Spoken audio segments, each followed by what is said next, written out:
guys, we took a little road trip today. We need to get out of the garage and go see some other people's cool stuff. Some really badass stuff. And you guys all know Nathan Shaw, One Guy's Garage.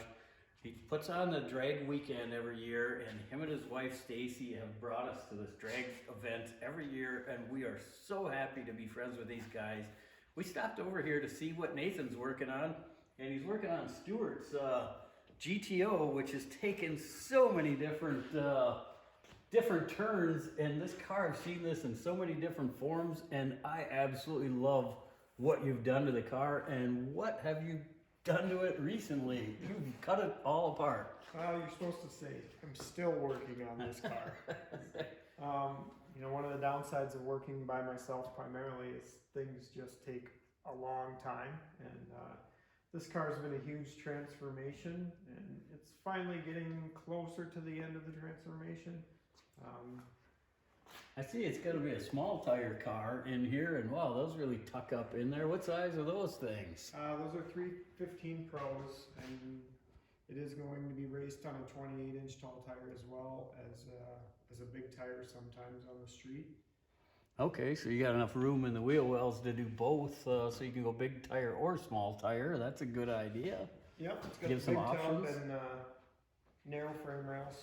What do you got going on underneath here? Holy Zeus fasteners and four-link brackets. A 25-2 chromoly round tube chassis.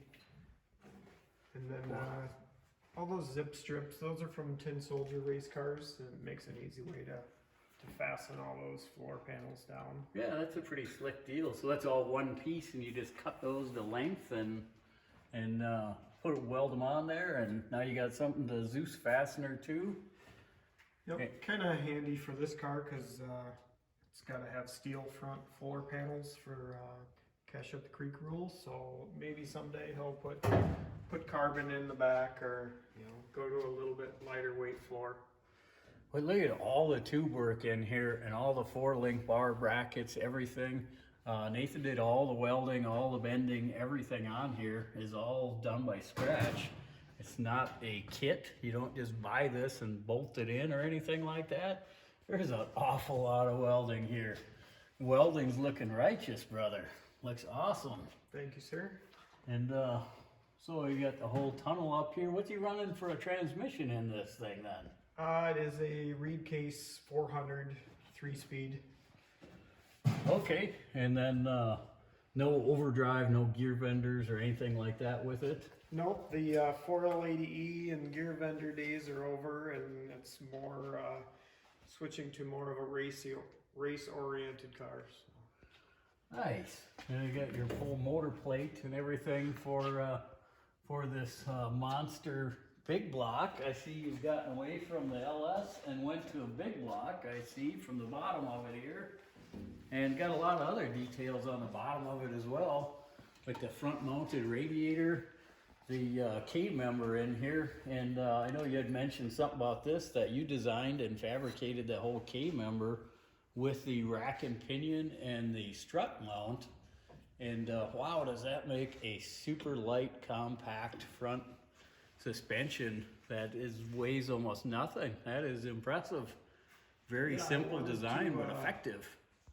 The GTO had a front sump oil pan, which leads to oiling problems, which we had dealt with along the road. So with the help of a couple friends that are a little bit smarter than me, we designed this K-member, and uses all Fox body struts and spindles and A-arms and a Pinto rack. So it just makes it be able to use bolt-on style parts. So is this a dry sump then too? I'm assuming that's what all these threadlets in here are for. So is it going to be? It is actually just a wet sump. They just make the pan kick out wider, and then you access the pan bolts through the access. Oh, ports. I see. Yep. Oh, I got it. Yep. Still interesting. Still a simple wet sump. Yep.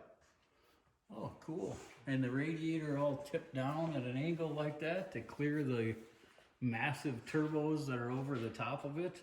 Boy, I tell you, people don't really realize when you do a turbo system how much you start fighting with the real estate and you start running out of room in a big hurry once you add a couple big turbos in it to have somewhere to put the radiators and coolers, and it gets to be quite a challenge to package everything. And it looks like you're doing a hell of a job at it. Awesome. Well, Let's bring this thing down and we'll take a look at it a little bit closer. All right. I'm gonna step back a little bit. Oh, this thing is just beautiful. This car has been, what, 3 different colors now? Wasn't it blue yeah, at one time? It was maroon or something? and now it's white. And I see you've added the side exit exhaust here too, and some push buttons to take that front end. Is this the front end or just a bumper that the quick fasteners? That's a stock bumper with the little quick latches added. The exhaust exit needs to be enlarged now, so it's A little bit bigger exhaust. Yep. What are we gonna put out for exhaust on there? Like a 5-inch exit or something on it? Probably gonna have a 4-inch street exhaust with mufflers, and then a 5-inch just to test back to back to see what kind of power difference it makes. Sure. Wow. That was some big old turbos there. And I see you got this ball brushless fans in there and stuff as well. And you made that fan shroud then as also? Yep, made the fan shroud since that radiator has to be tipped down and kind of tucked out of the way. 3-core aluminum, and then yeah, the big precision ball bearing turbos. Oh, those things are just awesome looking. So it's gonna have a intercooler on there too, or we're gonna go straight into the intake with that, and then no intercooler this time. And we're then using it'll just have this little billet merge there with a quick clamp. Go right down to the turbos. And then what's this gonna run on? Is it gonna run on pump gas, I'm assuming? Yep, pump gas. You can get alcohol and ethanol right down the street here out of the barrel. So we'll pump it right out of the barrel. Right. So it'll be a methanol build. I see you got 16 injectors on the intake manifold then. And tell us the advantages of doing that. The advantage of running 16 injectors is you can just run a little bit more street-worthy injector that has a little bit better spray pattern if you want to try to attempt driving it around on the street. It's not as important on methanol, but if he wants to run it on pump gas or E85, trying to idle around on a set of billet atomizer 700s or something isn't going to work quite as well. So a lot of guys use the 16 Siemens Deka 220s to make it work well. And that's one of the things that really cracks me up is the kind of horsepower that it takes and kind of how much gas you need to make that kind of horsepower, and how much more the injector price jumps up just phenomenally. When you need to make X amount of horsepower, your injector is like quadruple in price. And the 16 injector way set up, it cuts the cost down significantly. And then it also brings the idle quality down, so you can go back and forth like that. And that's pretty cool technology in my book. And then what's it going to use for a engine management system? We'll reuse the Holly Dominator that was on the LSX setup on this 500 cube big block Chevy. So it was, we got this engine from Mueller Performance out of Texas. Just want to shout out to Ryan. Best engine customer service experience I've ever had. So great job with what he's doing there. That's phenomenal. Then you're making all the headers, I'm assuming, as well. And what size are the primaries on those? Holy cow. Yep, I just started the headers this week. They're 2 1/4 primaries using 321 stainless from Stainless Headers in Lake City. And then I get the collectors from Cone. That is awesome. That looks fantastic. And boy, that's going to be a tight between your steering shaft and everything too. I see that's a really tight fit to going through there. And yeah, the steering shaft is definitely a challenge on these cars with the way it comes out of the firewall. I think anything with a 2¼ inch primary is gonna get challenging. But honestly, look at the way that you could get at all the spark plugs really easily and everything too. None of them are, boy, I tell you, any old school header you get on a Camaro or Chevelle, you'd have to beat the header in or you dent it all up or anything, so just so you could even access the spark plugs on it. These are 2¼ inch primaries and you can get at everything just fine with it. That's awesome. What else we got going on with this thing then?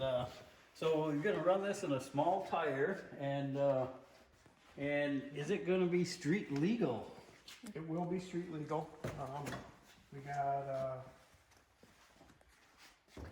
couple comfy seats that are going in there, a nice suede wrap steering wheel, factory dash and center console, power windows, the Holly.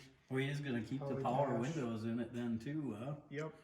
And have a Holly HP dash or whatever in the middle. And what is the cage that's in it right now? What's it certified for? It's certified to 6.0 in the quarter mile at 3,200 pounds.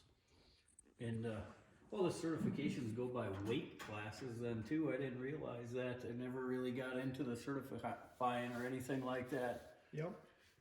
One thing I took extra care of on this car is cutting the interior pillars back so I could get the cage tucked up absolutely as tight as it could be to the roof. Yeah, that is impressive. So, when he is driving this thing on the street, his head isn't Right an up inch against from your the bar. When he's sitting in the seat, he's got 4 or 5 inches from the nearest bar.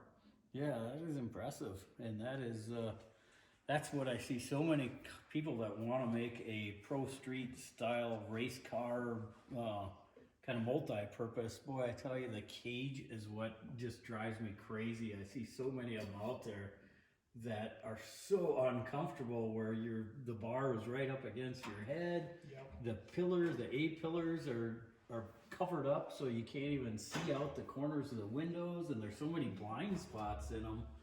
And this is incredible to have everything tucked up nice and neat like that. That makes such a world of difference. And you want to make something you want to drive on the street, well, if it's super, super uncomfortable to get in and out of and a cage around your head, you're not going to drive it on the street really at all. So that's what happens with a lot of people. Their car just becomes an all-out race car and that's it. And I like how you've taken the time with this to kind of make it so you can do both. And then all the tin work in here, that you've done all the floor sheet metal work and the back tins and tubs and everything then as well? Yep, I did all the tin work and did all the bead rolling and fitting, and then have a part-time helper, Don, that came in and he did a lot of work on the final finishing of the drilling and deburring and making the holes all line up and be able to be fastened down. That is awesome. Well, I tell you, this is a heck of a build, and I love this thing so much because I've got to see it transform so many different ways. And people think when they see just an awesome built race car that it just happens overnight and money is the thing that can buy everything. And sometimes, yeah, that's true, but it's really cool to see people doing this out of their garage, their home shop and everything too, that can build some really kick-ass stuff, and it just takes time and effort and ingenuity behind it rather than just writing a check. And I'm just so ecstatic at seeing this car come through the different stages that it has. We can't thank you enough for having us down to take a look at this awesome masterpiece. We can't wait to see this thing ripping up the streets and the track as well. And hopefully we're going to see this thing on drag weekend again next year, or maybe Cash at the Creek, and we're going to come down and check that out too. This thing is awesome. And hey, give us a little plug for your business, your One Guy's Garage. What you do things for the public. If somebody wants you to build them a twin turbo system for this 280Z, would they come to you directly for that? Yeah, One Guy's Garage on the Facebook group is probably the best place to see the work. 763-221-1755 is my cell. Give me a call. I'd be glad to help talk through any project needs with you. there's going to be definitely a waiting period at this point. Lots of stuff going on. But definitely excited to see this project come to completion and put Stuart behind the wheel at Cache of the Creek and. And then let your the horses free. Nova, yeah, I can't wait to see that again too. It's I got to actually kind of miss that at drag weekend last year when we had rain come through. Kind of missed that, and boy, it's really good to see that thing on the road again too. That thing is just phenomenal, very inspiring. You guys go check some of that stuff out. We're going to do a feature on his Nova as well, and then also when it was LS powered.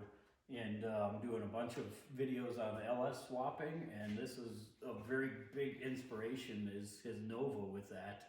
It's just absolutely fantastic to see all that has come all into play as well.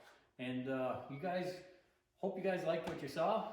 Don't forget to like, click, subscribe, and check out what's coming up next. You're gonna like it.